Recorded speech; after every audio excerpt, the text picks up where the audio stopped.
Cette vidéo est la première d'une série explorant la théorie de la mémoire de travail, qui constitue la base de la plateforme WeMind de MDR.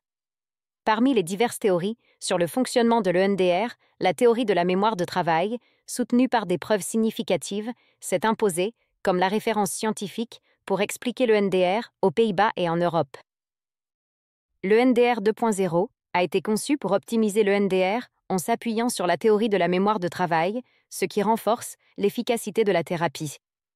Proposée par Badvi en 1974, cette théorie, qui précède l'invention de l'EMDR, décrit la mémoire de travail comme une fonction cérébrale aux capacités limitées.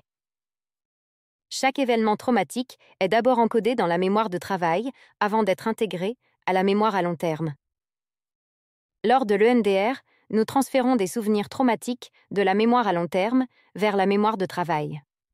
En exploitant cette mémoire limitée, nous pouvons traiter ce souvenir traumatique. L'objectif de l'EMDR est de surcharger cette mémoire de travail pour la saturer. Nous utilisons des tâches d'attention double, comme des mouvements oculaires, qui sollicitent la mémoire de travail pendant qu'un patient évoque un souvenir traumatique. Cette double attention complique la réflexion sur ce souvenir traumatique, entraînant une perte d'information tandis que la mémoire de travail est surchargée par ces tâches.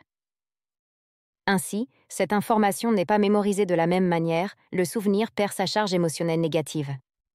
La plateforme WeMind s'appuie sur cette théorie de la mémoire de travail, et il a été démontré que plus la charge cognitive est élevée, plus la thérapie EMDR est efficace.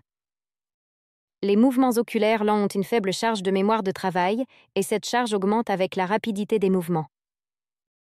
Dans la thérapie traditionnelle avec les mouvements oculaires, la charge sur la mémoire de travail est plus faible. En utilisant des outils numériques que propose la plateforme WeMind, vous pouvez renforcer et rendre les tâches d'attention double beaucoup plus exigeantes, ce qui augmente l'efficacité de l'EMDR. La plateforme WeMind optimise la charge de la mémoire de travail et améliore l'efficacité de la thérapie EMDR. Elle utilise des algorithmes en arrière-plan qui permettent à la fois d'atteindre une charge optimale pour le patient, en fonction des capacités de sa mémoire de travail, et aussi de le garder dans sa zone de tolérance. Ces éléments permettent d'obtenir de meilleurs résultats pour les patients.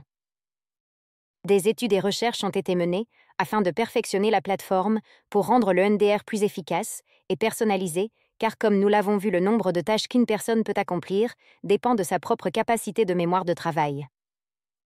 Dans notre prochaine vidéo, nous allons voir comment la plateforme WeMind intègre ces aspects en utilisant la théorie de la mémoire de travail. Merci d'avoir regardé. Prenez bien soin de vous. Au revoir et à bientôt pour des prochaines vidéos.